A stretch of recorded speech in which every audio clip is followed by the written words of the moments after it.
when we look at alcohol, at the kinds of alcohol problems that people have, maybe 10% of the alcohol, the people with alcohol problems are dependent, or what we might call addicted or alcoholic.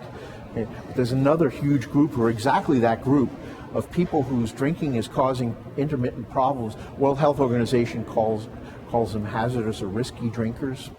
Okay, and they're really aside from programs like okay, there's really nothing for those people, because they really probably don't need to abstain, because they're not showing the symptoms of physical dependence, typically, that are characteristic of folks who probably should really seriously look at abstinence.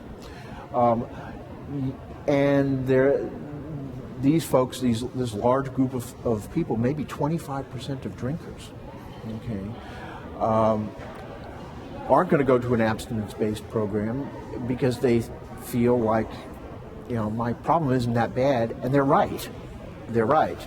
And so actually provides another option for those folks that's again been tested and scientifically validated. It was developed by Bill Miller, who was the father of motivational interviewing, which is another major treatment approach in the alcohol and drug field these days.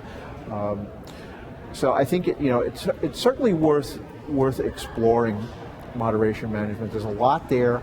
It's scientifically based, a tremendous variety of resources, and if a person isn't successful at moderating, there's then support for making the transition to abstinence, where we don't just say, well, you didn't make it moderating, you must be an alcoholic, go to a treatment program, because there are other options that are available that people need to be made aware of, and does that. So. One thing I'm